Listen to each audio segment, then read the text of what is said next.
Hi ನಮಸ್ತೆ ಎಲ್ರಿಗೂ. ಹೇಗಿದ್ದೀರಾ? ವೆಲ್ಕಮ್ ಟು ಮಾಹಿತಿ ಯೂಟ್ಯೂಬ್ ಚಾನಲ್. ಮಾಹಿತಿ ಯೂಟ್ಯೂಬ್ ಚಾನಲ್ನ ಮತ್ತೊಂದು ವಿಡಿಯೋಗೆ ಸ್ವಾಗತ. ನಾನಿವತ್ತು ನಿಮಗೆ ತಿಳಿಸೋಕೆ ಬಂದಿರೋ ವಿಷಯ ಏನಪ್ಪ ಅಂದರೆ 2026 ಜುಲೈ ಕೊನೆಯ ವಾರದಲ್ಲಿ ಬುಧ ಗ್ರಹವು ತನ್ನ ಸ್ವಂತ ರಾಶಿಯಲ್ಲಿ ನೇರಗತಿಗೆ ಮರಳುತ್ತಾನೆ. ಈ ಮಹತ್ವದ ಗ್ರಹ ಪರಿವರ್ತನೆಯು ಮೇಷರಾಶಿಯಿಂದ ಹಿಡಿದು ಮೀನರಾಶಿಯವರೆಗೂ ಎಲ್ಲ ರಾಶಿಯವರಲ್ಲೂ ವಿಭಿನ್ನ ರೀತಿಯ ಪರಿಣಾಮವನ್ನು ಹಾಗೆ ಬದಲಾವಣೆಯನ್ನು ತರಲಿದೆ.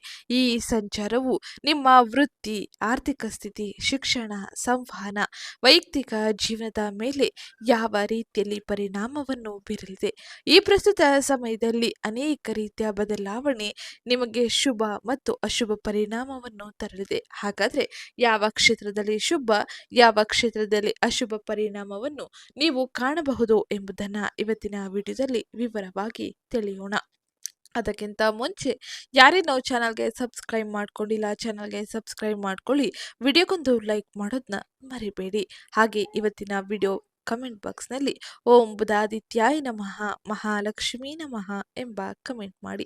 ಬುಧ ಗ್ರಹನು ಬುದ್ಧಿಶಕ್ತಿ, ತರ್ಕೀಯತೆ, ಸಂವಹನ, ಮಾತಿನ ಕಾರಕವಾದ ಗ್ರಹವಾಗಿದ್ದಾನೆ. ಈ ಜುಲೈ 24ರಂದೇ ತನ್ನ ಸ್ವಂತ ರಾಶಿಯಲ್ಲಿ ನೇರಗತಿಗೆ ಮರಳಿದ್ದಾನೆ. ಮಿಥುನ ರಾಶಿಯು ಬುಧ ಸ್ವಂತ ರಾಶಿಯಾಗಿದ್ದು, ಈ ಸ್ಥಿತಿಯನ್ನು ಜ್ಯೋತಿಷ್ಯದಲ್ಲಿ ಅನುಕೂಲಕರ ಮತ್ತು ಶಕ್ತಿಶಾಲಿ ಎಂದು ಪರಿಗಣಿಸಲಾಗುತ್ತದೆ.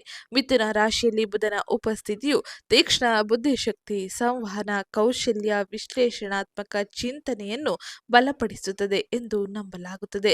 ಸರಳವಾಗಿ ಹೇಳುವುದಾದರೆ ಬುಧನು ನಾವು ಹೇಗೆ ಯೋಚಿಸುತ್ತೇವೆ, ಅರ್ಥ ಮಾಡಿಕೊಳ್ಳುತ್ತೇವೆ, ಪ್ರಶ್ನಿಸುತ್ತೇವೆ, ಮಾಹಿತಿಯನ್ನು ಹೇಗೆ ಸಂಗ್ರಹಿಸುತ್ತೇವೆ ಎಂಬುದನ್ನು ನಿಯಂತ್ರಿಸುವ ಗ್ರಹವಾಗಿದೆ. ಬುಧನು ತನ್ನ ಸ್ವಂತ ರಾಶಿಯಲ್ಲಿ ಅನುಕೂಲಕರ ಸ್ಥಿತಿಯಲ್ಲಿ ಇರುವಾಗ ವ್ಯಕ್ತಿಯು ತನ್ನ ಮಾನಸಿಕ ಸಾಮರ್ಥ್ಯವನ್ನು ಹೆಚ್ಚಿಸಿಕೊಳ್ಳುವ, ಪರಿಣಾಮಕಾರಿಯಾಗಿ ಬಳಸಿಕೊಳ್ಳುವ ಅವಕಾಶವನ್ನು ನೀಡಲಿದ್ದಾನೆ. ವಿಶ್ಲೇಷಣೆ, ಬರವಣಿಗೆ, ಅಧ್ಯಯನ, ಆಳವಾದ ಚಿಂತನೆಗೆ ಅಗತ್ಯವಿರುವ ಕಾರ್ಯಗಳಲ್ಲಿ ಉತ್ತಮ ಫಲಿತಾಂಶವನ್ನು ಪಡೆದುಕೊಳ್ಳುವಂತೆ ಮಾಡಲಿದ್ದಾನೆ. ಈ ಅವಧಿಯು ಹೆಚ್ಚಿನ ಕುತೂಹಲ ಮತ್ತು ಮಾನಸಿಕ ಚಂಚಲತೆಯನ್ನು ಉಂಟು ಮಾಡಬಹುದು. ಹೊಸ ವಿಷಯವನ್ನು ತಿಳಿಯಲು ಆಸಕ್ತಿ ಹೆಚ್ಚಾಗಬಹುದು. ಆದರೆ ಕೆಲವರಿಗೆ ಮಾನಸಿಕ ಅಶಾಂತಿ ಮತ್ತು ಅತಿಯಾದ ಚಿಂತನೆಯನ್ನು ಕೂಡ ಈ ಸಮಯದಲ್ಲಿ ಬರಬಹುದು. ಹಾಗಾಗಿ ಈ ಸಮಯದಲ್ಲಿ ಮೀನರಾಶಿಗೆ ಸೇರಿದ ವ್ಯಕ್ತಿಗಳಿಗೆ ಬುಧ ಗ್ರಹದ ಸಂಚಾರದ ಪರಿಣಾಮ ಹೇಗಿರಲಿದೆ ಎಂಬುದನ್ನು ಈಗ ವಿವರವಾಗಿ ತಿಳಿಯೋಣ. ಜೊತೆಗೆ ಕರ್ಕಾಟಕ ರಾಶಿಯಲ್ಲಿ ಗುರುವಿನ ಸಂಚಾರದ ಪರಿಣಾಮ ಏನೆಲ್ಲ ಬದಲಾವಣೆಯನ್ನು ನಿಮ್ಮ ಜೀವನದಲ್ಲಿ ತರಲಿದೆ ಎಂಬುದನ್ನ ಈಗ ನೋಡೋಣ ಬನ್ನಿ. ಮೀನರಾಶಿಯವರಿಗೆ ಬುಧನು 4ನೇ ಮತ್ತು 7ನೇ ಮನೆಯ ಆಳುವ ಗ್ರಹವಾಗಿದ್ದಾನೆ. ಈಗ 4ನೇ ಮನೆಯಲ್ಲಿ ನೇರ ಪರಿವರ್ತನೆಯಲ್ಲಿ ಇರುವುದರಿಂದಾಗಿ ಈ ಮನೆಯು ಮನೆ, ಕುಟುಂಬ, ವೃತ್ತಿ, ಜೀವನದಲ್ಲಿ ನೇರವಾಗಿ ಸಂಬಂಧಿಸಿದಂಥ ವಿಷಯಗಳನ್ನು ಆಳುತ್ತದೆ. ಹಾಗೆ ಇಲ್ಲಿ ಬುಧನ ಸ್ಥಾನವು ಸಾಮಾನ್ಯವಾಗಿ ಶುಭವೆಂದು ಪರಿಗಣಿಸಲಾಗುತ್ತದೆ. ಬುಧನು ತನ್ನದೇ ಆದ ರಾಶಿಯಲ್ಲಿ ಇದ್ದಾಗ ನಿಮ್ಮ ಲಗ್ನದ ಅಧಿಪತಿಯಾಗಿರುವ ಗುರುವಿನ ಪಕ್ಕದ ಸ್ಥಾನವನ್ನು ಪಡೆಯುತ್ತಾನೆ. ಅದು ಹೆಚ್ಚು ಅನುಕೂಲಕರ ಫಲಿತಾಂಶವನ್ನು ನೀಡುವಲ್ಲಿ ಹೆಚ್ಚಿನ ಸಾಮರ್ಥ್ಯವನ್ನು ಹೊಂದಿರಲಿದೆ. ಮಿಥುನ ರಾಶಿಯವರಿಗೆ ಬುಧನ ನೇರ ಪ್ರವೇಶ ಪಡೆಯುವುದರಿಂದಾಗಿ ನಿಮ್ಮ ಮನೆ ಮತ್ತು ಕುಟುಂಬ ಜೀವನದಲ್ಲಿ ಸಂತೋಷವು ತುಂಬಿ ತುಳುಕಲಿದೆ. ಹಾಗೆ ಈ ಸಮಯದಲ್ಲಿ ಸೂರ್ಯನು 4ನೇ ಮನೆಯ ಮೇಲೆ ತನ್ನ ಪ್ರಭಾವವನ್ನು ಬೀರಿದಾಗ ನೀವು ಕುಟುಂಬ ವಿಷಯದಲ್ಲಿ ವಿಶೇಷವಾಗಿ ಉತ್ತಮ ಫಲಿತಾಂಶವನ್ನು ಪಡೆಯಲಿದ್ದೀರಿ. ಹಾಗೆ ಇಲ್ಲಿ ನೀಡಿರುವ ಮಾಹಿತಿಯ ಪ್ರಕಾರ, ಜ್ಯೋತಿಷ್ಯದ ಮಾಹಿತಿಯ ಪ್ರಕಾರ ಪರಿಹಾರಗಳನ್ನು ಒಂದಿಷ್ಟು ಧಾರ್ಮಿಕವಾಗಿ ನಂಬಿಕೆ ಇಟ್ಟು ನೀವು ಮಾಡಿಕೊಳ್ಳುವುದು ಕೂಡ ಉತ್ತಮವಾಗಿರಲಿದೆ. ಇದನ್ನು ಕುರಿತು ಹೇಳುವುದಾದರೆ ಬುಧನ ಸಂಚಾರದ ಸಮಯದಲ್ಲಿ ಗಣೇಶನ ಆರಾಧನೆ ಮಾಡಿ. ಹಾಗೆ ಈ ಸಮಯದಲ್ಲಿ ಗುರುವಿನ ಅನುಗ್ರಹಕ್ಕಾಗಿ ಗುರುಗಳಿಗೆ ಏನಾದರೂ ಸೇವೆ ಮಾಡುವುದು, ಹಾಗೆ ನಿಮ್ಮ ಕೈಲಾದಷ್ಟು ಸಹಾಯವನ್ನು ಬಡವರಿಗೆ ಮಾಡುವುದು ಉತ್ತಮವಾಗಿರಲಿದೆ. ಈ ಸಮಯದಲ್ಲಿ ಬುಧನ ಸಂಚಾರದ ಜೊತೆ ಕರ್ಕಾಟಕ ರಾಶಿಯಲ್ಲಿ ಗುರುವಿನ ಸಂಚಾರದ ಪರಿಣಾಮ ಮೀನರಾಶಿಯವರ ಜೀವನದಲ್ಲಿ ಏನೆಲ್ಲ ಬದಲಾವಣೆಯನ್ನು ತರಲಿದೆ ಎಂದು ನೋಡೋಣ. ಉತ್ತುಂಗದಲ್ಲಿ ಇರುವ ಗುರು 5ನೇ ಮನೆಯನ್ನು ಬೆಂಬಲಿಸುತ್ತಾನೆ. ಇದರಿಂದಾಗಿ ಕರ್ಕಾಟಕ ರಾಶಿಯಲ್ಲಿ ಗುರುವಿನ ಸಂಚಾರವು ಗುರುವು ಶಿಕ್ಷಣ, ಮಕ್ಕಳು, ಸೃಜನಶೀಲತೆ, ಬುದ್ಧಿವಂತಿಕೆಯನ್ನು ಬಲಪಡಿಸುತ್ತದೆ. ಈ ಸಮಯದಲ್ಲಿ ಗುರುವಿನ ಅನುಗ್ರಹ ಅನುಗ್ರಹದಿಂದಾಗಿ ಮೀನ ರಾಶಿಗೆ ಸೇರಿದ ವ್ಯಕ್ತಿಗಳು ಅತ್ಯಂತ ಹೆಚ್ಚಿನ ಶುಭ ಮತ್ತು ರಕ್ಷಣಾತ್ಮಕ ವಿಷಯವನ್ನು ಪಡೆಯಲಿದ್ದಾರೆ. ಹಾಗೆ ಮಂಗಳನು 3ನೇ ಮನೆಯನ್ನು ಸಕ್ರಿಯಗೊಳಿಸಿರುವುದರಿಂದಾಗಿ ವೃಷಭ ರಾಶಿಯಲ್ಲಿ ಮಂಗಳನ ಸಕ್ರಿಯತೆಯು ಸಂವಹನ, ಧೈರ್ಯ, ಸಣ್ಣ ಪ್ರಯಾಣಗಳು, ಕೌಶಲ್ಯಗಳಿಗೆ ಶಕ್ತಿಯನ್ನು ತರುತ್ತದೆ.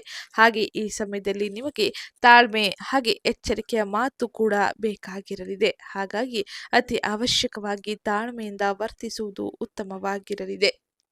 ಇನ್ನ ಮುಂದಿನದ್ದಾಗಿ 1ನೇ ಮನೆಯಲ್ಲಿ ಶನಿಯ ಸಂಚಾರದ ಪರಿಣಾಮ ಹೇಗಿರಲಿದೆ ಎಂದು ನೋಡೋಣ. ಮೀನರಾಶಿಯಲ್ಲಿ ಶನಿಯ ಸಂಚಾರವು ಗುರುತು, ಆತ್ಮವಿಶ್ವಾಸ, ಆರೋಗ್ಯಕ್ಕೆ ಸಂಬಂಧಿಸಿದ ವಿಷಯಗಳಲ್ಲಿ ಶಿಸ್ತನ್ನು ಕೇಳುತ್ತದೆ. ಹಾಗೆ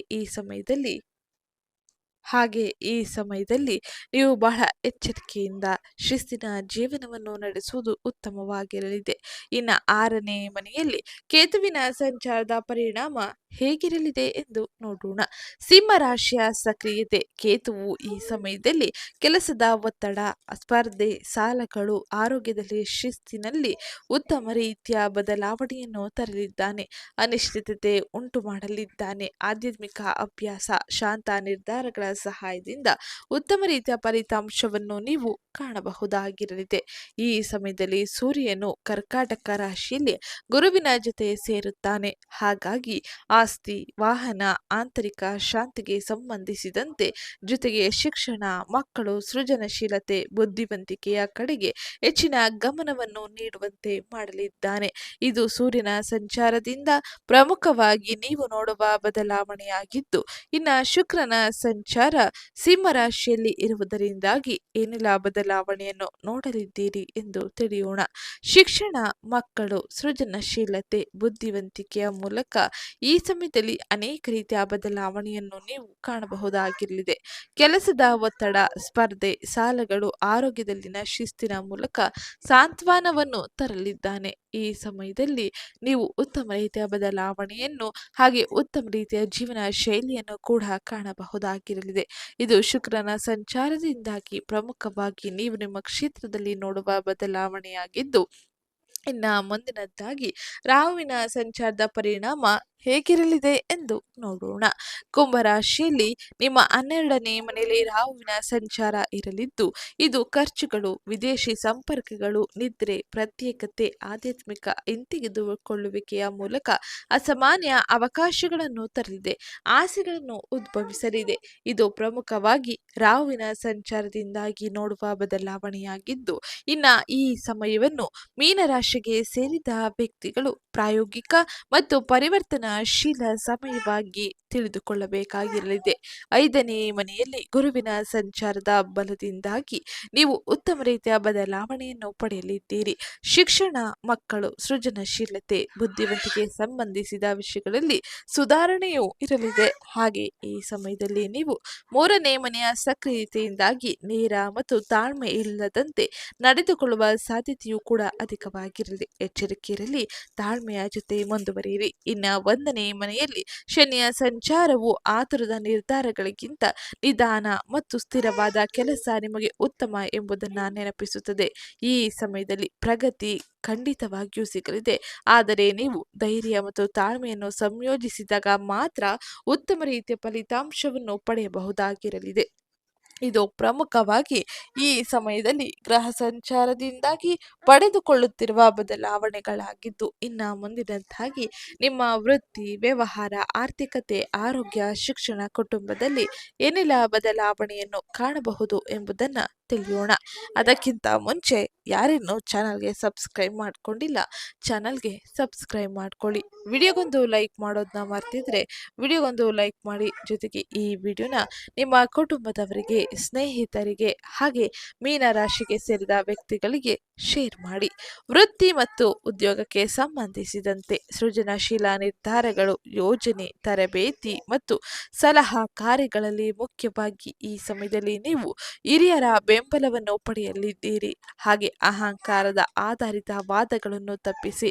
ಹಾಗೆ ಈ ಸಮಯದಲ್ಲಿ ಸೂರ್ಯನು ನಿಮಗೆ ನಿರ್ಣಾಯಕ ಅಂಶವನ್ನು ನೀಡಲಿದ್ದಾನೆ. ಸೂರ್ಯನು ಕರ್ಕಾಟಕ ರಾಶಿಯಲ್ಲಿ ಇರುವ ಗುರುವಿನ ಜೊತೆ ಸಕ್ರಿಯತೆ ಸೇರುವುದರಿಂದಾಗಿ ಇದು 5ನೇ ಮನೆಯ ಸಕ್ರಿಯತೆಯನ್ನು ತೋರುತ್ತದೆ. ಇದು 5ನೇ ಮನೆಯ ಸಕ್ರಿಯತೆಗೆ ಸಂಬಂಧಿಸಿದಂತೆ ಶಿಕ್ಷಣ, ಮಕ್ಕಳು, ಸೃಜನಶೀಲತೆ, ಬುದ್ಧಿವಂತಿಕೆಗೆ ಸಂಬಂಧಿಸಿದಂತೆ ವೃತ್ತಿ ನಿರ್ಧಾರಗಳನ್ನು ಮುಖ್ಯವಾಗಿ ಮಾಡಬೇಕಾಗಿರಲಿದೆ. ಇನ್ನ 3ನೇ ಮನೆಯಲ್ಲಿ ಮಂಗಳನು ನಿಮಗೆ ಧೈರ್ಯ, ವೇಗವನ್ನು ನೀಡುತ್ತಾನೆ. ಆದಾಗ್ಯೂ ಹಿರಿಯರು, ಕ್ಲೈಂಟ್ಗಳು ಅಥವಾ ಸಹೋದ್ಯೋಗಿಗಳೊಂದಿಗೆ ಕಠಿಣವಾಗಿ ಮಾತನಾಡುವುದನ್ನು ತಪ್ಪಿಸಬೇಕೆಂಬುದನ್ನ ನೆನಪಿನಲ್ಲಿಟ್ಟುಕೊಳ್ಳಿ.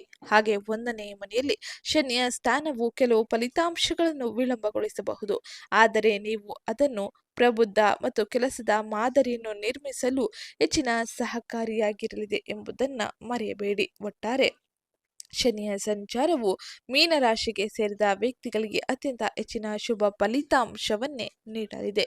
ಇನ್ನು ಮುಂದಿನದ್ದಾಗಿ ಆರ್ಥಿಕ ಪರಿಸ್ಥಿತಿ ಹೇಗಿರಲಿದೆ, ಆರ್ಥಿಕ ವ್ಯವಹಾರಗಳು ಹೇಗೆಲ್ಲ ಬದಲಾಗುತ್ತದೆ ಎಂಬುದನ್ನು ಈಗ ತಿಳಿಯೋಣ ಬನ್ನಿ. ಕೌಶಲ್ಯ, ಬರವಣಿಗೆ, ಮಾರಾಟ, ದಲ್ಲಾಳಿ ಹಾಗೆ ಸಣ್ಣ ಪ್ರಯಾಣಗಳ ಮೂಲಕ ಆದಾಯ ಈ ಸಮಯದಲ್ಲಿ ಸುಧಾರಿಸುತ್ತದೆ.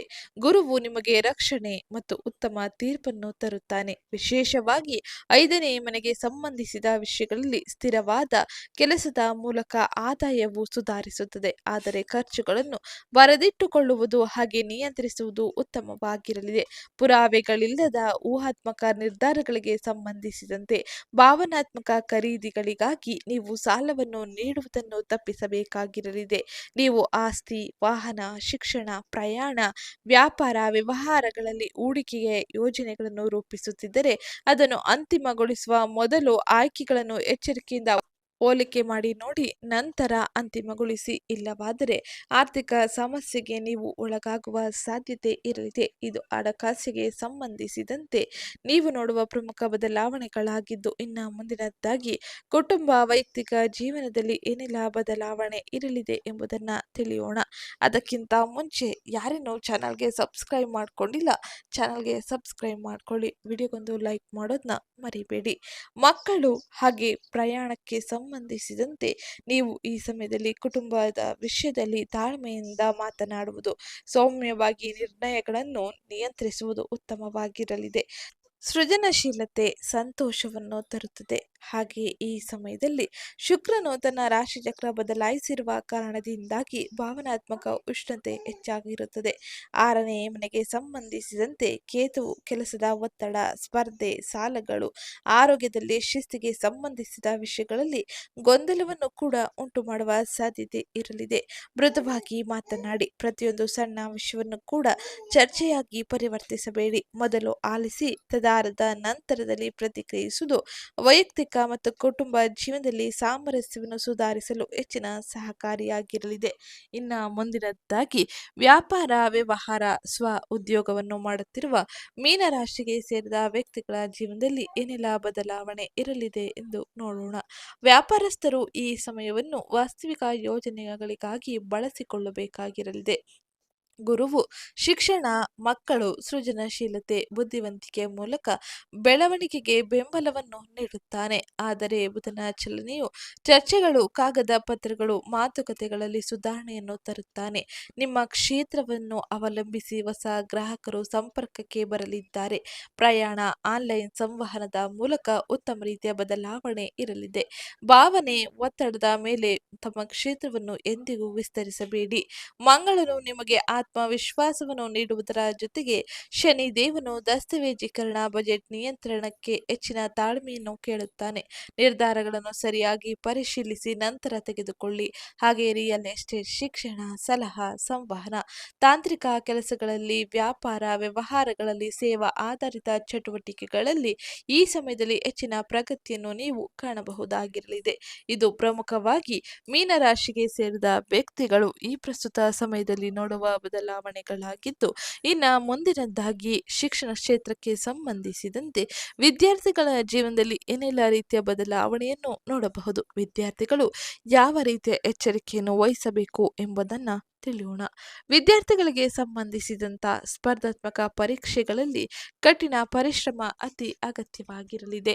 ಹಾಗೆ ಈ ಸಮಯದಲ್ಲಿ ನೀವು ಒತ್ತಡವನ್ನು ನಿಯಂತ್ರಿಸಬೇಕಾಗಿರಲಿದೆ. ಬುಧನು ನಿಮಗೆ ಈ ಸಮಯದಲ್ಲಿ ಪರಿಷ್ಕರಣೆ, ಚರ್ಚೆ, ಲಿಖಿತ ಅಭ್ಯಾಸದ ಮೂಲಕ ಕಲಿಕೆಗೆ ಸಹಾಯ ಮಾಡುತ್ತಾನೆ. ಸ್ಪರ್ಧಾತ್ಮಕ ಪರೀಕ್ಷೆಗಳಿಗೆ ತಯಾರಿ ನಡೆಸುತ್ತಿರುವ ವಿದ್ಯಾರ್ಥಿಗಳು ನಿಗದಿತ ವೇಳಾಪಟ್ಟಿಯನ್ನು ಕಾಯ್ದುಕೊಳ್ಳುವುದು ಉತ್ತಮವಾಗಿರಲಿದೆ.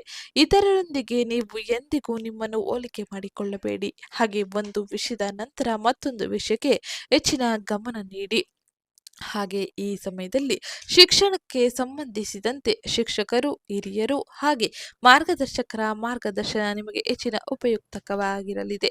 ಇದು ಶಿಕ್ಷಣ ಕ್ಷೇತ್ರಕ್ಕೆ ಸಂಬಂಧಿಸಿದಂತೆ ಮೀನರಾಶಿಗೆ ಸೇರಿದ ವ್ಯಕ್ತಿಗಳು ನೋಡುವ ಬದಲಾವಣೆಗಳಾಗಿದ್ದು, ಇದು ಇವತ್ತಿನ ವಿಡಿಯೋ ಆಗಿತ್ತು. ವಿಡಿಯೋ ಇಷ್ಟ ಆಗಿದ್ದಲ್ಲಿ ವಿಡಿಯೋಗೊಂದು ಲೈಕ್ ಮಾಡಿ, ಚಾನಲ್ಗೆ ಸಬ್ಸ್ಕ್ರೈಬ್ ಮಾಡ್ಕೊಳ್ಳೋದನ್ನ ಮರಿಬೇಡಿ. ಹಾಗೆ ಈ ಸಮಯದಲ್ಲಿ ನೀವು ತಪ್ಪದೇ ಮಾಡಬೇಕಾದ ಕೆಲ ಸರಳ ಜ್ಯೋತಿಷ್ಯ ಪರಿಹಾರವನ್ನು ತಿಳಿಯೋಣ ಬನ್ನಿ. ಮೊದಲಿಗೆ ಮಾನಸಿಕ ಶಾಂತಿಗಾಗಿ ಶಿವ ಮತ್ತು ಗುರುಗಳ ಆರಾಧನೆ, ಪೂಜೆಯನ್ನು ಮಾಡುವುದು ಶುಭದಾಯಕವಾಗಿರಲಿದೆ. ಇದರಿಂದಾಗಿ ಮಾನಸಿಕ ನೆಮ್ಮದಿಯನ್ನು ಪಡೆಯಬಹುದಾಗಿರಲಿದೆ. ಇನ್ನು ಎರಡನೇದಾಗಿ ಈ ಪ್ರಸ್ತುತ ಸಮಯದಲ್ಲಿ ಹಳದಿ ಆಹಾರ ಅಥವಾ ಪುಸ್ತಕವನ್ನು ದಾನ ಮಾಡುವುದರಿಂದಾಗಿ ನೀವು ಶಿಕ್ಷಣ ಕ್ಷೇತ್ರಕ್ಕೆ ಸಂಬಂಧಿಸಿದಂತೆ, ಮಕ್ಕಳ ವಿಷಯಕ್ಕೆ ಸಂಬಂಧಿಸಿದಂತೆ ಶುಭ ಪರಿಣಾಮಗಳನ್ನು ನೀವು ನಿಮ್ಮ ಜೀವನದಲ್ಲಿ ಕಾಣಬಹುದಾಗಿರಲಿದೆ. ಇನ್ನು ಹನುಮಂತನ ಪ್ರಾರ್ಥನೆಯಿಂದಾಗಿ ಇರುವ ಅನೇಕ ರೀತಿಯ ಅಡೆತಡೆಗಳನ್ನು ಕೂಡ ನಿವಾರಿಸಿಕೊಳ್ಳಬಹುದಾಗಿರಲಿದೆ. ಇದು ಇವತ್ತಿನ ವಿಡಿಯೋ ಆಗಿತ್ತು. ವಿಡಿಯೋ ಇಷ್ಟ ಆಗಿದ್ದಲ್ಲಿ ವಿಡಿಯೋಗೊಂದು ಲೈಕ್ ಮಾಡಿ, ಚಾನಲ್ಗೆ ಸಬ್ಸ್ಕ್ರೈಬ್ ಮಾಡ್ಕೊಡೋದನ್ನ ಮರಿಬೇಡಿ. ಹಾಗೆ ಇವತ್ತಿನ ವಿಡಿಯೋ ಕಮೆಂಟ್ ಬಾಕ್ಸ್ನಲ್ಲಿ ಓಂ ಸೂರ್ಯದೇವಾಯ ನಮಃ, ಮಹಾಲಕ್ಷ್ಮೀ ನಮಃ ಎಂಬ ಕಮೆಂಟ್ ಮಾಡಿ. ಸಿಗ್ತೀನಿ ನೆಕ್ಸ್ಟ್ ವಿಡಿಯೋದಲ್ಲಿ.